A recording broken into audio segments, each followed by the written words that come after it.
Você sabe o que acontece quando juntam mulheres poderosas? TPM no ar. Entretenimento, beleza, moda, empreendedorismo. O universo da mulher no tempo de hoje. Agora, TPM no ar. Tudo para mulheres. E começa agora mais um episódio da nossa temporada Saúde Estética aqui no YouTube e também no Spotify. E se você ainda não segue o nosso canal, agora é a hora. Segue, ativa o sininho, deixa o seu like, que é muito importante para o nosso trabalho. Além da temporada aqui no podcast, você pode acompanhar também todo o conteúdo na nossa revista digital e também impressa. A digital você encontra no nosso site www.tpmnoar.com.br. E se você for aqui da nossa região, do Vale do Paraíba, você pode ter acesso à versão impressa gratuitamente. Para saber como, manda uma mensagem no nosso direct lá no Instagram, @tpmnoar, tudo junto, a gente vai direcionar onde retirar a sua revista gratuitamente. E hoje, aqui no nosso especial de saúde estética, estamos trazendo conteúdo sobre o Outubro Rosa, falando aí sobre a conscientização do câncer de mama. E no episódio de hoje, a gente conversa com o Dr. Adamo Yoshiki, ele é cirurgião plástico e nós vamos falar especificamente sobre reconstituição mamária. Dr. Adamo, seja bem-vindo mais uma vez ao microfone do TPM. Muito obrigado, agradeço novamente pela oportunidade. É muito bom sempre esclarecer um pouquinho mais as nossas pacientes, as mulheres em geral, sobre essa parte que é muito importante, que é a reconstrução, né? É a melhora da autoestima, é novamente trazer esse bem-estar para essa paciente que sofreu tanto, que conseguiu vencer o câncer e agora seguir a vida normal. Exatamente. Eu imagino que essa é uma das horas mais esperadas, né? Que as pacientes devem chegar cheias de dúvidas e perguntando ali como vai ser a minha reconstituição, como os meus seios irão ficar. Eu vou ter de novo os meus seios, eu vou ficar com cicatrizes, eu vou ter uma vida normal. E aí a gente pode falar da reconstituição que é durante o processo ou a reconstituição tardia. Qual é a diferença dos processos e por que tem essa diferença, doutor? Tá. Então, como é que funciona essa parte da reconstrução em si, né? Depois que a mulher, né, teve o seu diagnóstico, né, foi totalmente orientada junto com o seu mastologista e com o seu oncologista, como que vai ser realizado esse tratamento?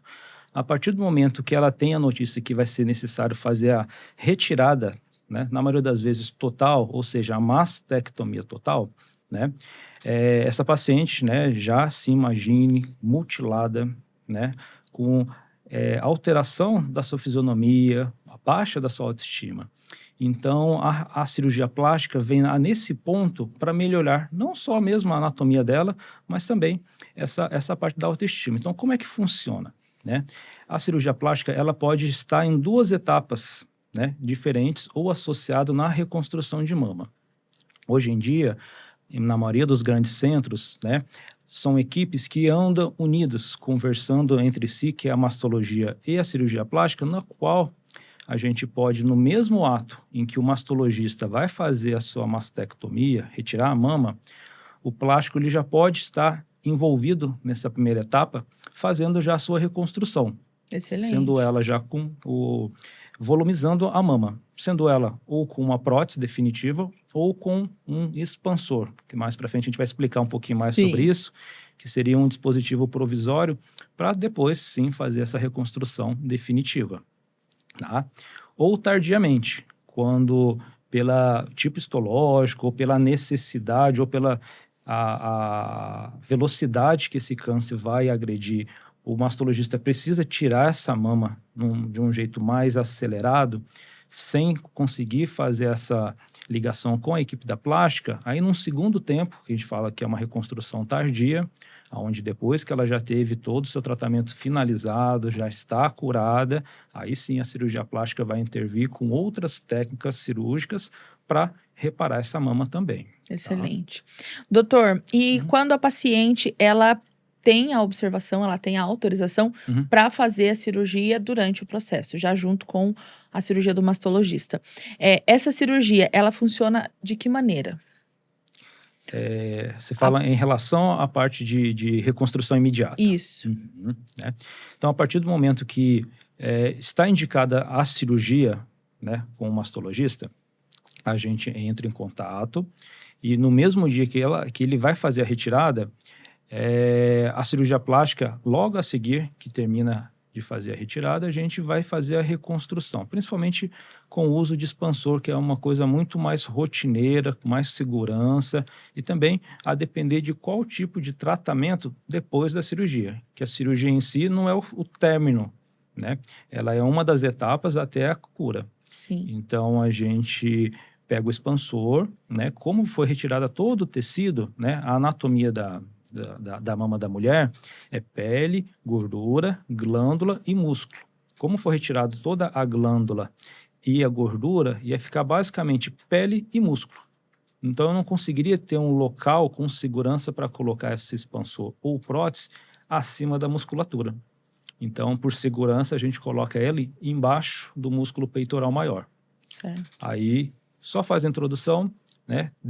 Fecha tudo certinho, deixa essa pele cicatrizar e na sequência, né, nos cuidados pós essa cirurgia, a gente vai insuflando esse expansor para ganhar uma distendibilidade da musculatura, um volume maior. Enquanto isso, vai fazendo todo o seu tratamento. Aí sim, quando tem a cura, a gente vai e faz a cirurgia de troca. Tira o expansor e coloca uma prótese definitiva. Ah, então tem uma segunda etapa. Tem. Por isso que toda vez que a gente planeja colocar um expansor por conta do tipo de tratamento após, né, do tipo que a mulher também, a gente conversa com ela, né? Tem mulheres, a anatomia em si do tórax é variável. Tem mulheres que têm mamas pequenas, tem mamas largas, mamas grandes, e a gente tenta associar, né, a reconstrução com a estética, com o seu... Então, mulheres que querem uma mama um pouquinho maior, que não vai caber uma prótese grande nesse primeiro tempo, o uso do expansor para criar esse espaço para depois colocá-lo. Então, o expansor tem essa função, né? Esticar a região, o tecido do tórax, para colocar uma prótese definitiva em geral. Por conta do quê? Se ela precisa passar por uma radioterapia, né, a radioterapia, ela pode lesionar tanto os tecidos remanescentes, assim como a prótese. Então, se for uma prótese de silicone, existe o risco de rompimento. Sim. E se romper a prótese, eu sou obrigado a trocar de imediato, porque vai expor o seu conteúdo, que é silicone. Sim. Já o expansor, a gente vai esticar, vai expandir essa mama com soro fisiológico. Então, caso perfure, não tem essa emergência, porque o soro fisiológico o próprio corpo absorve e não tem essa emergência. Lógico que é interessante trocar o quanto antes, porque já é um expansor que está sem função ali. Então, eu esticando essa pele, eu consigo colocar uma prótese maior, eu consigo fazer toda essa parte desse tratamento com rádio, com quimioterapia, e depois colocar uma prótese sem que tenha risco de ruptura, né? E também eu consigo delimitar, quando eu consigo esticar essa pele, ter uma melhor qualidade, aí sim, um pouco mais de estética. Porque a gente vai sempre vai comparar com a sua mama contralateral. Às vezes opera somente uma, às vezes opera as duas. Então, quando opera de um lado só, a outra pode ser que fique com uma assimetria muito grande. Então, nessa segunda etapa também, eu consigo mexer nessa segunda mama sadia, né? A ponto que eu deixe elas o mais simétrico possível. Excelente. Doutor, e quando a paciente já tem silicone? O silicone é reutilizado? Não. Não. Mesmo quando tem cirurgia estética, a gente vai optar por uma outra cirurgia mamária, a gente sempre orienta a trocar. Certo. Né? Porque, sim, apesar de hoje não ter mais essa fala que existe validade do silicone, toda vez que você já vai fazer alguma cirurgia mamária, aproveita e faz a troca para uma prótese nova. E aí também é feito os dois seios, as duas mamas. Sim. No caso, por estar fazendo a troca do silicone. Sim. E a cicatriz, doutor? Essa acredito também que é uma dúvida que pega muito, né? Sim, tá. Antes mesmo da cirurgia, né, essa é um tema que eu converso bastante com as pacientes lá no consultório. Por quê? Porque são cortes, né, da cirurgia da mama, principalmente pela mastectomia, que ele precisa acessar a mama como inteiro. Né? Não é só criar um pequeno espaço para introduzir uma prótese. Então, ele faz cortes grandes. Então, consequentemente, cicatrizes grandes, Sim. né? Dependendo da situação, envolve a retirada do mamilo, né? E da areola. Então, requer cortes que fiquem no meio da mama. Então, o tipo de cicatrização vai depender muito de qual técnica o mastologista vai precisar abordar para curar essa mulher. Então, se ele precisar fazer um corte que ele envolva os 4 quadrantes da mama, mais às vezes a região da axila. Isso que eu ia falar, que axila algumas vezes entra. Então, eles fazem um corte numa oblíquo, que passa pela metade no meio da mama, né? Então, a gente já orienta, fala que vai ter uma cicatriz que vai ficar no meio da mama por conta da necessidade para conseguir alcançar todas essas áreas. Porém, quando é uma lesão menor ou quando o mastologista indica que existe a possibilidade de conseguir preservar o mamilo, a gente vai fazer cortes um pouco mais imperceptíveis, né? Muito semelhantes ao que a gente faz nas cirurgias estéticas, né? Que a gente tenta mascarar elas na região das dobras da mama mesmo, principalmente na região do sulco ou na vertical ou paralelo à região da areola, tá? A gente fala que fica aquela cicatriz em J ou cicatriz em L, tá? Mas isso é muito variável, depende muito da cirurgia que o mastologista vai indicar. Sim. Eu acho que tem também pontos que mudam, né? Existem pessoas que têm uma cicatrização mais fácil, ou poderia dizer melhor, sim. né? Tons de pele, que também a cicatriz, ela quase fica imperceptível, né, Sim, doutor? sim. E tem também muito recurso hoje com laser, né? Para facilitar que as Sim. cicatrizes fiquem menos aparentes. Né? Isso, né? Cicatrização, a gente sempre fala que ela é individualizada, né? Ela envolve vários fatores, entre eles até a própria genética da paciente, local anatômico onde vai ser realizado, né? Alguns pontos pós-operatórios que tudo influencia para ter uma qualidade de cicatriz. Sim. Então, em relação à região torácica ou região onde tem muita tensão, sempre vai existir um risco maior de ter pelo menos uma cicatriz mais alargada ou uma cicatriz hipertrófica, que é aquela cicatriz elevada, mas que não chega a ser um queloide ainda, tá? Fatores como infecção na região, né? A própria desnutrição do paciente, né? Tensão nas duas bordas da ferida, né? Cicatrizes muito abafadas, muito umedecidas, tudo isso influencia para uma má cicatrização. Então, Sim. quanto maior a chance de ter esses fatores, maior a possibilidade de uma cicatriz não ficar aquela cicatriz fina, com corte quase inaparente. Aí sim, tem a tendência, evitou tudo isso, como profilaxia, a gente pode usar algumas técnicas para tentar minimizar, né? Que é o uso de fitas de silicone, né? O uso de laser, né? No pós-operatório para diminuir aquela tensão, aquela fibrose, que sim, vai ajudar tanto na tensão e também na coloração dessas cicatrizes. Tá? Então, existem essas possibilidades, sim. Hoje em dia tem muita tecnologia, né, Sim, doutor? sim. Isso facilita. O senhor falou sobre a questão do tórax ser uma região mais de tensão. E aí isso me trouxe uma questão que é sobre o pós-cirúrgico, né? A gente sabe aí, as questões são diversas na questão de cirurgia plástica. Tem muito mito também sobre sofrer demais no pós-cirúrgico, isso também mudou. Mas, de qualquer forma, tem que ter muita disciplina, né, doutor? Correto, né? A gente fala que o ato operatório, ele é uma parte do seu resultado final. Não é só o ato cirúrgico que vai nos dizer se essa cirurgia foi uma cirurgia bem qualificada, se foi um resultado ótimo, regular ou ruim. Requer toda essa parte cirúrgica e principalmente o pós-operatório. Sim. Né? O pós-operatório que é o maior tempo, que pode perdurar aí até uns 6 meses a partir da data da cirurgia, que envolve muito colaboração, né, dessa paciente, né? Como ela sabe que está num período mais fragilizado, o seu organismo está em regeneração, ela tem que se adequar, né, a algumas orientações, né, tanto com a ingesta bastante de água, de líquido em si, uma alimentação regrada, evitar ambientes ou esforços físicos que podem prejudicar a sua cicatrização, né?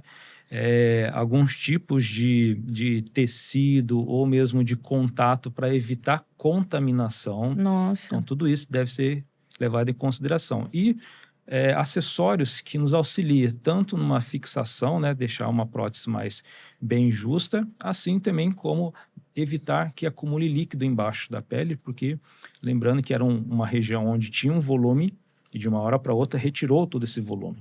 E embaixo da pele nada fica vazia. Ou acumula líquido ou acumula gordura. Então, nesses casos iniciais, líquido pode acumular. Então, por isso que até outro fator interessante dizer que, na maioria das mastectomias, sempre sai com o dreno, o famoso dreno. O dreno, o terror do dreno. Então, por conta Quanto disso. tempo fica o dreno, doutor? Eu tenho um planejamento que eu não falo em datas, eu falo em volumes, tá? Então, a partir de um certo volume, no intervalo de 24 horas, que eu consigo retirar. Por exemplo, eu gosto muito de 50 ml. Então, se no intervalo de 24 horas só drenou 50 ml a menos, aí eu já tenho indicação de tirar, tá? Isso varia, pode ser 2, 4, 6, já tive que tirar dreno até com quase 2 semanas, porque é uma mulher que inflamava bastante, então ela liberava muito líquido. Então, se eu falasse para ela, vou tirar com 1 semana, esse líquido ia acumular embaixo da pele e provavelmente vai ter que aspirar com uma seringa posteriormente. Então, prefiro... E é dolorido o processo de aspiração? Não. Tranquilo. Tá. Tranquilo, não. Mas... Doutor, o senhor falou sobre a questão da paciente que usa a prótese que vai ser inflada e aí depois, no segundo momento, ela faz a troca. Correto. Desse processo para um segundo momento, como funciona a questão de cicatrização e depois a nova cirurgia da pele? Abre no mesmo local? Na maioria das vezes, sim, né? Aí tem muitas técnicas, né? Por exemplo, como eu falei, se é aquela cicatriz que vai ficar no meio da mama, eu posso até utilizar ela novamente, ou tem uns que preferem fazer no sulco da mama, que fica uma cicatriz a mais, porém essa mais imperceptível, Sim. né? E aí vai muito de colega para colega, de técnica, né? Então, no meu caso, né? Eu prefiro fazer o corte na região do sulco da mama, né? Que dali eu consigo ver as laterais, se precisar, né? Fazer um modelamento interno para colocar para essa mama, quando for colocada, não escorregar um pouquinho mais para a região da lateral. Então, varia. Mas uma coisa muito importante, né? A partir da primeira cirurgia, a gente colocou o expansor, deixou cicatrizar, começou a expandir. Aí, a partir do momento que ela expandiu, que ela se sinta confortável visualmente, tudo certinho, liberamos ela, né? Quer dizer, continuamos essa paciente com tratamento oncológico e com seu mastologista. Aí sim, a partir do momento que ela tem a cura, que ela vem e retorna para a gente fazer a segunda etapa, que é a reconstrução definitiva. E esse tempo varia. Por quê? Tem mulheres que operam, né? Pega o resultado da biópsia e já tem definido a cura ali sem necessidade de fazer mais nenhum tratamento complementar. Tem outras que precisam fazer uma quimioterapia e, em alguns casos, umas que tem que fazer rádio isolado ou rádio junto com quimioterapia. Caso precise fazer a radioterapia, essa daí, como eu já falei, ela é muito agressiva para o nosso tecido. Então, ela fica uma região muito inflamada nesses primeiros meses pós-rádio. Então, a gente orienta que essas pacientes que têm a necessidade de fazer radioterapia têm que aguardar um período de descanso, de reparação tecidual, com um intervalo mínimo de 6 meses. Então, não tem uma data fixa que a partir da primeira cirurgia, mês tal, já a gente vai conseguir fazer a segunda. Não, depende muito do tratamento dessa paciente. Então, também individualizado. Correto. Doutor, no caso das cirurgias que tem a retirada da auréola e do mamilo, como é feita essa reconstituição depois? Sim, né? É a parte final que a gente fala, né? Então, às vezes tem a cirurgia de retirada, se colocou um expansor, vai ter a cirurgia secundária, né? E depois a gente deixa esse tecido descansar, desinchar, reposicionar na posição adequada. Aí sim que a gente vai fazer a reparação. A reparação do mamilo pode acontecer em 3 tipos, basicamente, de técnicas. A primeira é quando houve, né, polpou um dos mamilos, né? E esse mamilo, ele tem uma certa quantidade de tecido que eu consigo retirar um fragmento dele e enxertar ele do lado contralateral. Uau. Então, a gente fala que é um enxerto de mamilo. A segunda, quando não tem possibilidade ou a mulher precisou fazer a amputação dos dois lados.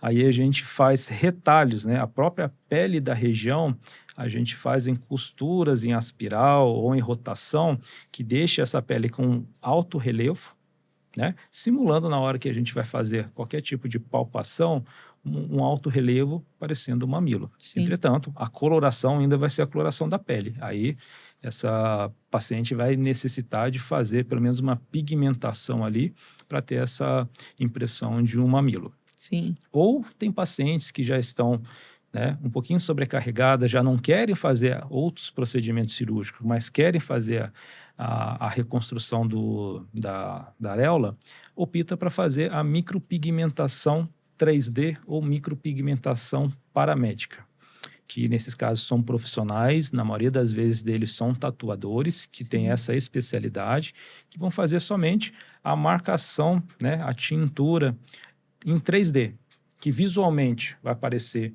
né, bem um mamilo, só que na hora que vai passar a mão, percebe que não tem o relevo. Mas também de muita ajuda para essas pacientes que não conseguem se ver no espelho. Sim. Né? E tem paciente que opta por não fazer também, né, doutor? Sim. Tem Tá pessoas tudo que bem. já tá tudo bem, né? Conseguiu ter o volume, não se vê, né, sendo pré-julgado, principalmente quando coloca um biquíni, e não se importa em não ter um mamilo. Sim. Doutor, existem casos que fazer a reconstituição mamária é um risco? Sim, a reconstrução, assim como qualquer outra cirurgia, é um ato operatório, né? E nesses casos, uma paciente que já está debilitada, né, já está com uma imunidade um pouco alterada, já está com a hemostasia do corpo, né, fragilizada por conta do câncer, então sim, existe risco, assim como aqueles riscos básicos de qualquer outra cirurgia, né, principalmente em relação a alergias, principalmente a anestesia, né, a anafilaxia, as tromboses, que hoje em dia, né, a gente tenta prevenir o máximo possível, o trombo que pode vir a parar no pulmão, que é o tromboembolismo pulmonar, e óbitos, assim como qualquer outra cirurgia, risco de óbitos existe sim. Mas focado na região mamária, né, os riscos imediatos são poucos, né? O que pode acontecer são no pós, né, por conta que pode apresentar, né, uma porcentagem, uma probabilidade maior de sangramento, né, de acúmulo de líquido, de uma má cicatrização por conta de múltiplas cirurgias, de radioterapia e também, né, as rejeições, né, como a gente está introduzindo, né, materiais que não fazem parte do corpo, a gente dá o nome de corpo estranho, né, ele pode ter, assim, algum tipo de rejeição. Então, tem casos que a gente coloca uma prótese ou coloca um expansor e esse corpo não tolera. Aí, somos obrigados a fazer a retirada dele. Né? Doutor, a gente mencionou aqui, né, nos outros episódios, a questão do câncer de mama atingir também os homens. E nesse caso, quando o paciente é masculino, também tem a reconstrução mamária masculina?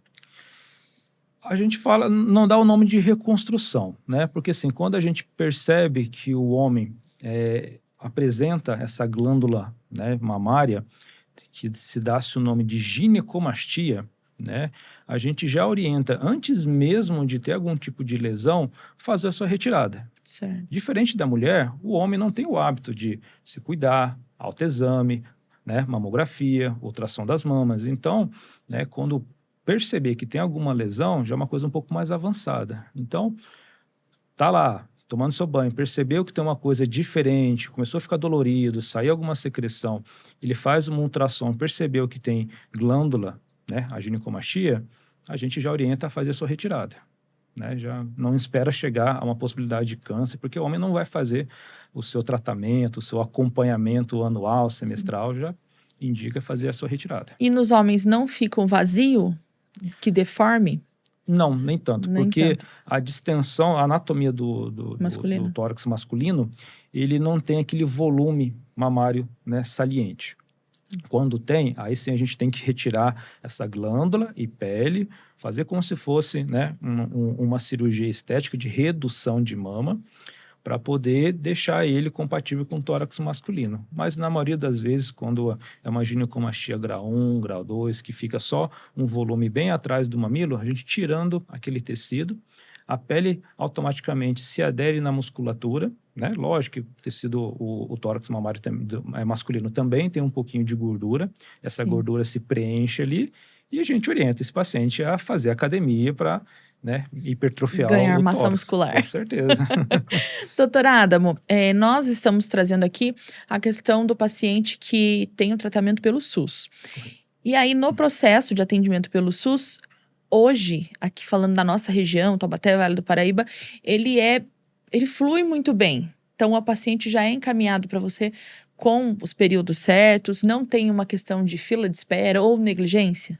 Sim, correto. Aqui, né, tem essa sequência, né, pelo fluxo aí da rede Hebe Camargo, então tem uma sequência de atos entre múltiplos colegas, né, que envolve desde a equipe da mastologia, a equipe da oncologia, toda, né, a equipe da enfermagem, todo um fluxograma que funciona para esse paciente não ter perda de tempo, que a gente fala, né, porque para esses pacientes, né, o tempo é sempre importante, é o mais necessário para poder ter. Então, a partir do momento que tem um diagnóstico, já consegue passar com a equipe, né, de mastologia, já vai para a oncologia, consegue fazer seu tratamento inicial, já faz os seus exames num período de tempo, né, mais acelerado.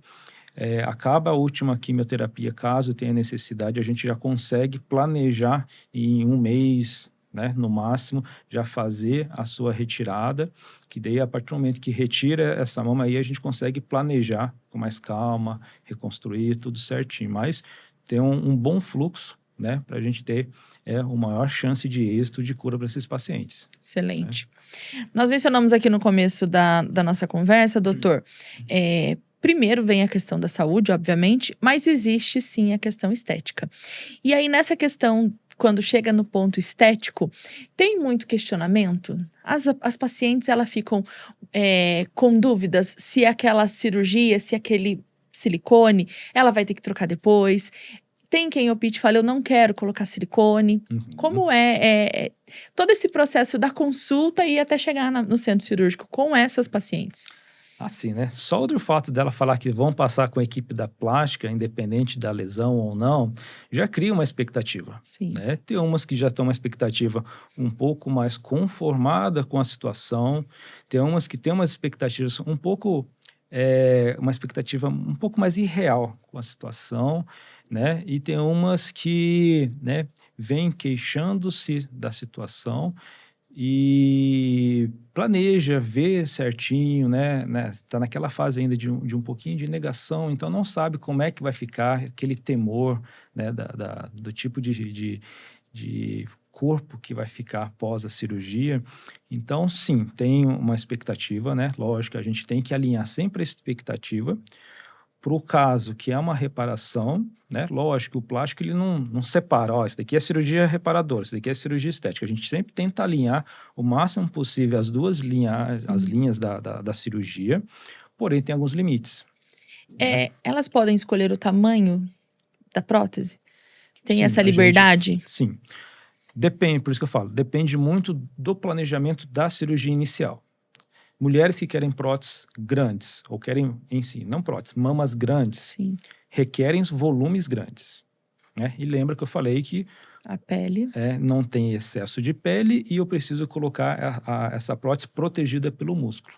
Se for um músculo pequeno, se ela já tem um histórico de uma anatomia pequena, eu não consigo colocar uma prótese muito grande ali. Então... Elas precisam entender todo esse processo. Sim, né? então a gente tem que fazer uma análise, uma avaliação do tipo de tórax, do tipo de mama e da sua expectativa, né? Não, quero uma prótese que seja maior, compatível com o meu tórax. É possível? Sim. Aí eu falo, se for para fazer uma cirurgia que só vai colocar prótese de imediato, o volume máximo que a gente consegue é esse, de acordo com essas nossas avaliações. E um pouquinho a mais, dá para ser feito? Até se pode fazer, porém precisamos, aí sim, alargar, estirar esse tecido. Ou seja, o uso do expansor. Certo. Então, com o expansor, que eu vou enchendo gradativamente e eu vou quantificando de quanto em quanto eu estou enchendo esse expansor, a gente consegue planejar, né?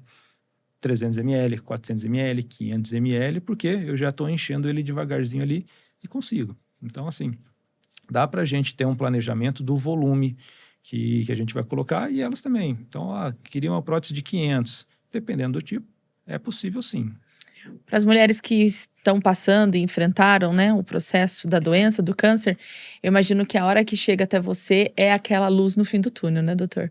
E aí você tem que estar preparado também para essa demanda, né? Pois a gente entende, né, que ali é como se fosse deixar a doença de lado, esquecer que ela existiu e dali em diante recomeçar, né? Sim, né? Reconstruiu, fez tudo, deu tudo certinho, reconstruiu o mamilo, tudo direitinho, como você falou, né? Uma das etapas finais, né, de toda a etapa que ela conseguiu vencer para ter uma vida, uma rotina normal. Então, é uma paciente que chega para mim numa expectativa muito ansiosa, né? Muito em dúvida, não sabe como é que vai ser dali para frente, como é que seu corpo vai estar, né? E é bem legal, né? Quando a gente vê todo esse trajeto dessa paciente, quando ela consegue vencer, consegue ter a cura, consegue fazer a sua reparação, fica feliz com o resultado final, né? E volta à sua rotina, né? A maioria das vezes são mães, são mulheres que estão com planejamento familiar para a gente, porque a gente está tendo, né, variação muito grande de idade dessas pacientes. Infelizmente, cada vez mais cedo, né, Cada doutor? vez mais cedo. Então, tem umas que estão planejando ter família, umas que já estão felizes porque vão conseguir dar andamento nos cuidados, na educação dos seus filhos pequenos. Tem umas que já são, né, já um pouco mais senhoras e vão conseguir daí acompanhar toda a rotina aí dos seus filhos, dos seus netos. Então, é bem gratificante quando a gente consegue ver a felicidade dessa paciente no final de todo esse tratamento. E é isso que a gente compartilhou. Nós trouxemos uma paciente aqui, inclusive que vi pelas redes sociais, né? Ela tinha feito a cirurgia com você e o quanto ela ficou extremamente feliz, porque por mais que ela tivesse uma boa expectativa, foi além da expectativa dela. Então, ela ficou extremamente satisfeita e mais um ponto importante, ela mencionou tudo isso pelo SUS. Então, a importância de dizer que sim, temos, né, excelentes profissionais que estão atuando e com toda uma bagagem e com todo o aparato que a rede está oferecendo para todas as pacientes que precisam, né, doutor? Correto, né? Isso que é o mais importante, né? Que é acessível para todas, né? O importante é conseguir o diagnóstico, passar com esses profissionais, ser bem orientada, que vai sim conseguir fazer seu tratamento, vai conseguir ter sua cura, vai conseguir ter sua reconstrução e vai viver sua vida normalmente no pós-operatório. Perfeito. Né? Agora uma questão. Pacientes que tiveram câncer há muitos anos atrás não fizeram a questão de pôr prótese, não fizeram uma reconstituição mamária. Elas podem, agora, depois de muitos anos, fazer? Sim, pode. Sim, e devem, né? Porque todas devem reconstruir na visão de um cirurgião plástico, Sim. né? Só que daí muda um pouquinho a técnica cirúrgica, né? Depois de um certo tempo, né, que não fez a reconstrução, a pele ela começa a se atrofiar junto com a musculatura. Então, me impossibilita de eu ter uma proteção adequada para colocar um expansor, né, que a pele fica muito fininha, né? Se você dá aquela sensação que você consegue sentir o contorno das costelas. Então, eu preciso trazer mais pele para essa região e um tecido que eu consiga proteger essa prótese. Aí entra as reconstruções com o uso de retalhos, né?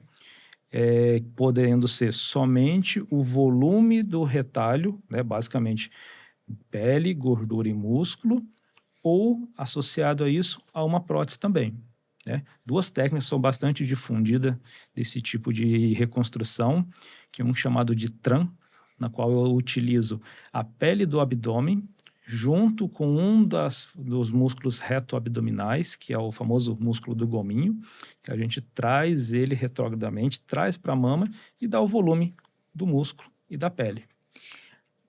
Pergunta de leigo, doutor. Aí essa cirurgia, ela também mexeria com o abdômen da paciente? Correto. Então, ela faz ali um todo. Isso, né? Então, são São cirurgias mais tardias, porém são um pouco mais agressivas em relação ao tamanho de cicatriz, tamanho de recuperação E o processo e o cirúrgico. processo em si. Porque além da cirurgia que eu posso pegar o músculo e a pele do abdômen, tem um que eu posso utilizar também da região do dorso, que eu uso o músculo chamado grande dorsal junto com uma pele que vem das costas. Aí a gente cria um túnel pela axila e traz essa pele por dentro, mesmo sem ter um corte muito grande. Mas são cirurgias agressivas, né, de 5, 6 horas aí, mas é possível para essas pacientes que fazem reconstrução tardias. Outra pergunta, tem limite de idade para esse tipo de cirurgia? Não tem limite, mas a Mas gente tem uma tem avaliação, que, né? sim, tem que ter uma avaliação, porque, lógico, né, pacientes que têm uma idade um pouquinho mais elevada, né, tem uma saúde, né, que a gente tem que analisar melhor, né, tudo é o custo-benefício. Sim. Se a gente vê que o benefício é muito mais vantajoso do que o custo, se é hábil, se essa paciente tem saúde, se não tem nenhuma contraindicação absoluta ou parcial que possa comprometer qualquer tipo de alteração para essa paciente, a gente vai indicar. Por exemplo, se é uma paciente que já tem múltiplas doenças, uma paciente que sabe que não vai ter uma orientação bem para fazer essa reconstrução, a gente, né, conversa com ela, às vezes com os familiares também, tudo certinho para ver esse custo-benefício para ela, né? Eu pergunto porque a gente está vivendo um momento hoje que as mulheres estão muito mais ativas, né, na sua terceira idade, por sim. exemplo, do que 20 anos atrás. Então, a gente tem visto, né, o aumento das mulheres já no momento da sua terceira idade, buscando a cirurgia plástica, tanto por uma questão apenas estética, mas também por uma questão de reparação, né, de doenças que tiveram no passado. Sim, sim. É importante, né? Porque, assim, a reconstrução essa que a gente está falando, que é a união dessas duas equipes, né? Não é uma coisa nova, mas é uma coisa que requer, né, um alinhamento junto. Então, e tirando os grandes centros, tem locais que não existe a equipe da cirurgia plástica que tem um contato direto com a mastologia. Então, sempre vai envolver essa cirurgia em 2 etapas, sendo tardia. E mesmo quando tem os grandes centros, houve épocas aqui, na nossa recente aqui, que a gente não conseguia alinhar. Foi a época da pandemia. De um exemplo, né, que na época, por conta da contaminação, da liberação dos respiradores, e essas pacientes precisavam operar, precisavam retirar o seu câncer, então foi orientada a fazer a cirurgia, a mastectomia, porém sem a reconstrução. Então elas curavam em si, Sim. esperou passar esse período, aí agora, depois, né, do pós-pandemia, que a gente está fazendo essas reconstruções tardias com esses retalhos corporais aí, por conta, não porque não conseguiu alinhar, por conta do que houve aí, a pandemia nos atrapalhou um pouquinho. Sim, mas que bom que elas estão tendo a oportunidade Sim, com agora. certeza. Não é? Uhum. E se de repente você é uma paciente, né, nesse caso, que passou pela mastectomia na pandemia, dá tempo de procurar o SUS para conseguir fazer a reconstituição, né? Isso, Reconstrução. dá sim. Só procurar lá, né, o seu posto, que eles vão fazer a orientação, porque tem todo um processo, segmento né? até chegar, né, no serviço terciário, onde consegue sim fazer a sua reconstrução totalmente pelo SUS. Excelente. Bom, o nosso objetivo aqui, doutor, é realmente ilustrar, né, a importância de entender o processo que é feito hoje pelo SUS e que as mulheres que estão no tratamento oncológico saberem que sim, elas têm a possibilidade, né, Sim. de recuperar a sua beleza, falando da questão estética, depois que já recuperou a sua saúde, que está plena, e que se você, mulher, teve talvez, né, uma cirurgia plástica de reconstrução que não ficou tão satisfeito, também pode ser feito novamente, também pode procurar o Dr. Adamo, procurar aqui a Rede SUS, para entender se o seu caso requer aí uma nova cirurgia, né, doutor? Com certeza, né? A gente fala, reconstrução é para todas. Exato. Certo? Doutor Adamo, quero agradecer mais uma vez por o senhor estar aqui compartilhando com a gente todo o conhecimento, trazendo informação e principalmente, né, nesse momento que é tão importante a gente falar da saúde das mulheres e que as mulheres precisam ter o seu diagnóstico quanto antes. Então, se cuidar, se conhecer e aí enfrentar o tratamento de peito aberto, literalmente, e depois passar pela reconstrução. Sim, eu que agradeço a oportunidade. É bem importante, né, para a gente esclarecer para essas pacientes que têm, sim, né, essas técnicas, essa possibilidade, tanto pela rede, para poder reconstruir. Porque a gente fala, né, a reconstrução de mama não é somente técnicas operatórias. Envolve toda uma parte de autoestima, de melhora da feminilidade, né? Do seu encontro com o olhar, com o seu corpo, né?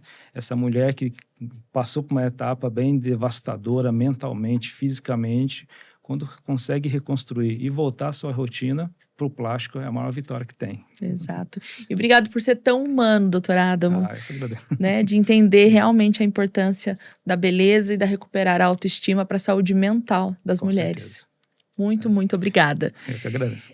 Agradeço vocês e já sabem, ativa o sininho, deixa o seu like e compartilha esse conteúdo com o máximo de mulheres e pessoas que você puder levar informação. A gente fica muito feliz. Até o próximo episódio. Tchauzinho.